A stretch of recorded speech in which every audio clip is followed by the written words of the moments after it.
Hola Paola, buen día, ¿cómo va? Buen día, ¿cómo estás? Bueno, ayer fue una charla que organizó el Colegio San José, la Unión Padres del Colegio San José. ¿Cómo estuvo, Paola? Bueno, fue muy linda, la verdad que la convocatoria fue menor a lo que esperábamos, pero igualmente me parece muy positivo que un grupo de personas se interese por esta temática, a pesar de o no haber sido víctimas de bullying, o no haber sido hostigadores, o no haberlo sufrido en la familia, porque es un tema de interés general y si todos nos involucramos, creo que es la única forma en la que podemos llegar a cambiar la mirada sobre este tema. Paola, específicamente explícanos qué es el bullying. El bullying es una situación de hostigamiento sostenido, siempre con el mismo niño, tiene que existir intencionalidad, es siempre entre pares y es una situación de la que no pueden salir por sus propios medios. Y está muy bueno que me hagas esta pregunta porque a muchas situaciones se las diagnostica como bullying, cuando un niño no quiere ser amigo de otro, cuando te peleas con un compañero, cuando alguien insulta a otra persona, y no estamos hablando de bullying, digamos. Es un término que se ha generalizado, que se aplica a todo tipo de situaciones. Y nosotros decimos si todo es bullying, entonces nada es bullying. Hay que diferenciarlo de otro tipo de situaciones que pueden ser situaciones de violencia, que tienen que ser tratadas, pero no son bullying específicamente. Por ejemplo, si un docente agrede a un alumno, no estamos hablando de una situación de bullying, es una situación de violencia. Y poder diferenciarlo y poder diagnosticar correctamente es lo que hace que puedas atender la situación como corresponde, ¿sí? Si es una dinámica de violencia se trata de una manera, y si es una dinámica de bullying, dependiendo de si hablamos de una situación de bullying blando o no, cómo se aborda la situación. Entonces es muy importante definirlo. Perdóname que te corte porque hoy se usa mucho la palabra bullying para todo y en todo tipo de situaciones. No solamente en los chicos se produce, ¿puede producirse en los grandes también o es solamente o no es bullying directamente? Sí, en la universidad también podemos hablar de casos de bullying.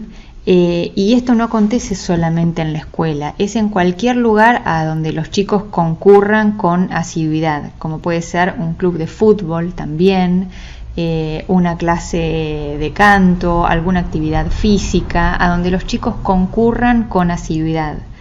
Y en el ámbito de los adultos, si hablamos del ámbito laboral, esta situación se llama mobbing, pero tiene algunas diferencias con el bullying. Por ejemplo, el mobbing, a diferencia del bullying, puede ser entre pares, puede ser desde un jefe hacia sus empleados, que en ese caso a esa dinámica se lo denomina bossing, o también, lo menos frecuente, desde los empleados hacia una autoridad, que sería bullying ascendente.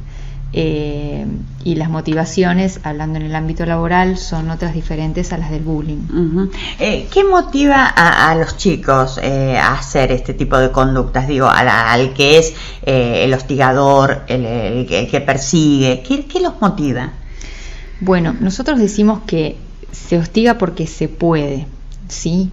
Antes, de hecho, algunas instituciones como el INADI hacen mucho hincapié en estadificar si los motivos de bullying son más por cuestiones físicas, por cuestiones de género, por cuestiones de condición social. Y sería lo menos importante. En realidad los chicos apuntan a algún aspecto de la personalidad del otro, que puede ser su aspecto físico, puede ser su condición social, lo que fuere, que identifique que le puede servir para humillarlo, para hostigarlo.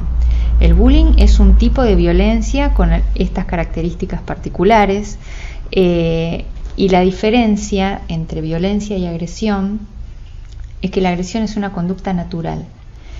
La agresión, si vos venís por una calle y te sentís amenazado y aparece alguien de la oscuridad y te quiere quitar una pertenencia, vos podés llegar a agredirlo y es una conducta natural para preservarte a vos mismo. En cambio, la violencia es una conducta aprendida. El fin de la violencia es hostigar, humillar, someter. Por eso decimos que así como se aprende este tipo de conducta, se puede desaprender. En algunos casos los chicos hay que indagar, porque el acosador también sería una víctima, hay que indagar qué es lo que moviliza a ese chico a tener esa clase de conductas. A lo mejor está siendo víctima de violencia en otro ámbito, como puede ser el ámbito familiar, y de pronto cuando llega al colegio repite este tipo de comportamiento con sus compañeros, y otras veces no, otras veces simplemente ese tipo de conductas se cristalizan porque empiezan a probar qué es lo que les sirve y lo que no les sirve, y como los chicos su personalidad está en formación, empiezan a descubrir que a través de la violencia es una forma rápida de obtener lo que buscan y les es efectiva. Y luego empiezan a extrapolar esta clase de comportamiento a otros ámbitos, con sus compañeros, sus amigos, sus hermanos, el día de mañana a una relación de pareja, a sus compañeros laborales. Lo que necesitan los chicos es que les enseñemos que hay otro tipo de conductas más asertivas, para que aprendan a no utilizar la violencia para obtener lo que quieren. ¿Cómo se ayuda desde casa, desde una familia donde hay un chico víctima de bullying, que es muy duro? Uno lo habla con los papás que han pasado por esto, es muy duro para la familia, para el chico, pero para su familia más. ¿Cómo se hace desde casa para ayudar a este niño que está sufriendo esto, no? Bueno, en primer lugar, lo que nosotros les pedimos siempre a los padres es que cuando reciben, son muy pocos lamentablemente los chicos que hablan con su familia y les cuentan esto que les está pasando. Nosotros decimos que el silencio es el mejor amigo del bullying, porque es lo que propicia que la situación se reagrave. Sin embargo, los chicos no los pueden contar porque les da mucha vergüenza, porque se sienten culpables por no poder defenderse. Entonces, una de las peores cosas que vos le podés decir es: ¿y vos por qué no haces nada o por qué no te defendés? Porque ellos también se sienten ante esto, sienten que no tienen los recursos para poder solucionarlo por sus medios. Entonces estamos revictimizándolos y los mandamos a defenderse y no pueden. Realmente no pueden salir solos de esta situación. El bullying es cosa de chicos, pero tienen que ocuparse los adultos. Alguien tiene que ocuparse de romper ese tipo de dinámica, y ahí los adultos tienen que intervenir, pero tienen que intervenir de manera adecuada. Los chicos tampoco lo cuentan porque no quieren traer problemas a su casa, no quieren preocupar a sus padres, o a veces temen que la reacción de los padres sea desmedida, que vayan al colegio a discutir con la docente, o vayan a acusar a los chicos que los están hostigando y después ellos tengan que pagar las consecuencias. Entonces hay que escucharlos, hay que acompañarlos, hay que recibirlos sin dramatizar, con una actitud tranquila, para que los chicos no perciban que esto que están haciendo, contarle a sus padres, va a reagravar la situación. Es importantísimo también que no vayan al colegio con el diagnóstico de bullying, porque por lo general esto produce una reacción adversa en la escuela. Sí, como decíamos ayer en la charla, como padre, cuando vas a abordar al docente, hacer una descripción fenomenológica de la situación, qué es lo que le está pasando, qué es lo que contó en su casa, qué es lo que vos estás pudiendo observar, para que lo puedan proteger en el ámbito escolar, pero no ir con el diagnóstico y jamás, nunca llamar a los padres de quien lo está hostigando, porque también los padres van a tener una actitud defensiva. Seguro. Y seguramente no reciban esto de buena forma. Todo ese tipo de cosas son las que a veces hacen que este tipo de situaciones se reagraven. Es el docente un actor importante en esto, porque es quien está en contacto con los chicos 4 horas fuera de su casa, digamos, los chicos ahí interactúan, es el docente. ¿Pensás que habría que capacitar más a los docentes para que conozcan cómo actuar en momentos de bullying? Sí, definitivamente el docente cumple un rol fundamental. ¿Sí? El docente debería ser el líder del aula. Entonces, si el docente de alguna manera avala que durante la clase se hostigue a alguien, se discrimine, ese tipo de comportamiento no sería favorecedor. Y sí, hay que capacitarlos a los docentes. Por ejemplo, nosotros diseñamos un protocolo de actuación para los casos de bullying, que es lo que te permite intervenir de manera rápida y eficiente, justamente para que este tipo de situaciones no se reagraven, porque esto empieza como un incendio con la colilla de un cigarrillo. Y para intervenir las primeras 24, 48 horas son fundamentales. Hay otros países a donde se venden seguros a los colegios para protegerlos de los casos de bullying. Acá en nuestro país todavía, por suerte, ese tipo de negocios no se ha instalado, pero sí el docente cumple un rol fundamental, la escuela también. La escuela es responsable de cualquier cosa que le pueda suceder a ese niño dentro del ámbito escolar. Pero sin embargo es un problema o es un flagelo del cual tenemos que ocuparnos los padres, los docentes y toda la comunidad educativa. No es un problema que es exclusiva responsabilidad del docente. Si vos como docente estás intentando solucionar una dinámica de bullying y tenés padres que le transmiten a sus chicos, si no es con vos no te metas, o que fagocitan esta clase de comportamientos, porque hay padres que se sienten orgullosos de que sus hijos sean líderes, aunque sean líderes negativos de un grupo, y fagocitan esta clase de situaciones, es decir, los alientan, y para ellos es un orgullo que todos lo sigan a su hijo a pesar del tipo de comportamiento que tiene. Entonces es fundamental que se involucren los padres, los docentes, y no solamente los docentes, el personal auxiliar de la escuela también, porque el bullying por lo general ocurre a espaldas de los adultos, y esto lo puede ver la bibliotecaria, lo puede ver un portero en el patio. Es fundamental que toda la comunidad educativa se involucre, inclusive los medios de comunicación, que a veces le dan un tratamiento desacertado a las noticias. Particularmente con un periodista de TN hablaba acerca del enfoque que se le da a este tipo de noticias y de lo contraproducente que es reproducir en la televisión esta clase de videos, que por supuesto no lo hacen con una mala intención, pero al reproducir en la tele esta clase de videos a donde alguien está siendo hostigado, de alguna manera refuerzan la intención de quien lo filma, y están exponiendo a la persona que es víctima. Así vos blurrees la cara del chico o de la chica, todos en el colegio saben quién es y de quién se trata. Entonces, sin proponértelo, de alguna manera estás permitiendo que esta noticia y que este video trascienda más allá del ámbito escolar, más allá del ámbito de las redes sociales. El hostigador también tiene que ser tratado a tiempo, digo, porque detrás de ese hostigamiento hay una falta de... puede haber muchas cosas, digo, no sé, ese es líder natural por el liderazgo propio, pero no por hostigar a otro. También necesita que se lo cuide y se lo atienda para no tener estas conductas. Sí, por lo general lo que tendemos es a demonizar la figura de quien hostiga. El más damnificado de la situación siempre es quien es acosado, pero quien acosa también está manifestando con la conducta que algo está mal, que algo le está doliendo, y por ahí no encuentra la manera asertiva de manifestarlo. Entonces lo manifiesta a través de conductas violentas con sus compañeros.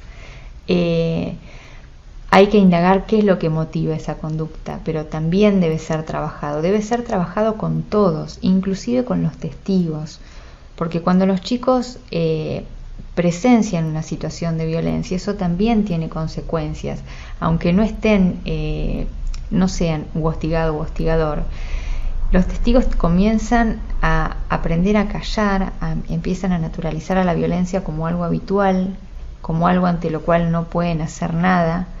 Y eso va a ser también, esto también tiene consecuencias como adulto, porque cuando vos empezás a acostumbrarte al sometimiento, al maltrato como algo habitual, el día de mañana, quizás dentro de una relación de pareja, también podés ser violentada y no lo vas a poder percibir. Entonces va mucho más allá de algo que pueda haber ocurrido en el ámbito escolar. Te enseña que vos ante determinado tipo de situaciones no podés defenderte. Y a los chicos hay que enseñarles a solidarizarse. A veces lo que hacemos en las charlas, nosotros estamos haciendo en la ciudad de Buenos Aires una campaña que consiste en una obra de teatro, y luego de la obra de teatro hacemos una charla debate. Y lo que les enseñamos a los chicos es a pensar, bueno, no te atreves de pronto a enfrentar a quien está hostigando a un compañero, pero ¿qué otras cosas podés hacer? Podés hablar con un adulto, podés quedarte a hacerle compañía a esa persona, podés ofrecerle tu ayuda para que pueda hablar con sus padres. Hay un montón de cosas que pueden hacer si no tienen el coraje de enfrentar a quien está hostigando. Y eso también es fundamental, y ahí también los padres cumplen un rol muy importante, porque los chicos observan, pero los chicos no hacen lo que vos le decís, sino lo que vos hacés. Si vos discriminás y te referís a alguien de tu comunidad como los apodos que le suelen poner a las personas que emigran de otros países, no les podés dar un mensaje a los chicos de que no hostiguen a sus compañeros, porque de alguna manera vos con tu comportamiento les estás enseñando a discriminar.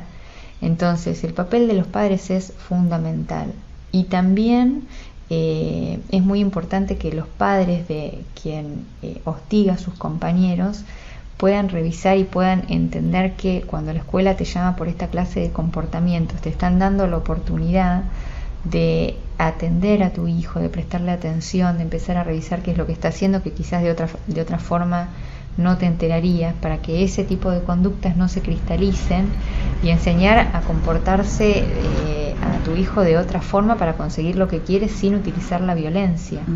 Paola, la última de mi parte, ¿por qué crees que estos últimos años, vos sos muy jovencita, pero yo soy más grande que vos, antes no se hablaban de estos temas también pasarían en las escuelas, pero no se hablaba? A partir de hace unos años atrás esto ha cobrado un auge. ¿Por qué crees que sucedió esto? Bueno, quien instauró el término bullying es un psicólogo sueco que se llamó Dan Olvius, que empezó a observar que en la escuela se producían situaciones de violencia, pero que estas situaciones tenían características particulares. Él fue quien acuñó el término, y a partir de ahí se le puso un nombre a algo que ya existía.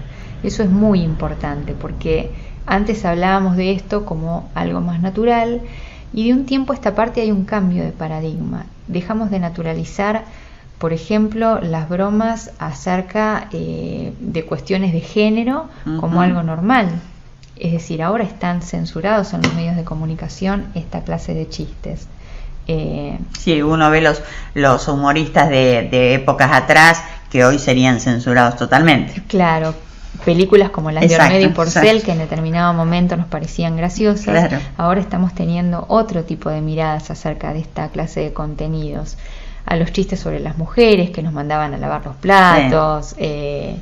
Que si nos vestíamos de blanco hacíamos juego con la heladera, con la cocina. Bueno, esa clase de chistes ahora tienen connotación misógina y ya no se hacen en los medios de comunicación, por suerte, ¿no? Por suerte estamos teniendo otro tipo de mirada, y por suerte la violencia está dejando de ser naturalizada, y por suerte no está bien que los padres puedan golpear a sus hijos porque lo sientan como de su propiedad, que un marido puede agredir a su esposa porque es su esposa. Antes la violencia intrafamiliar estaba invisibilizada porque ocurría dentro del ámbito de la casa, entonces no trascendía. Ahora los medios de comunicación instan a las mujeres a denunciar esta clase de actos.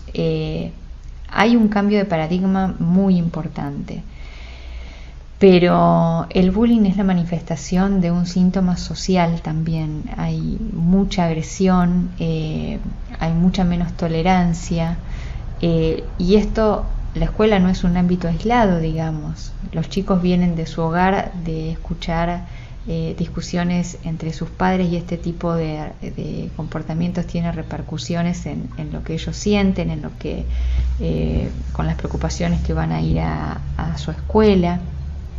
Y también las redes sociales han transformado. No es lo mismo cuando nosotras íbamos al colegio.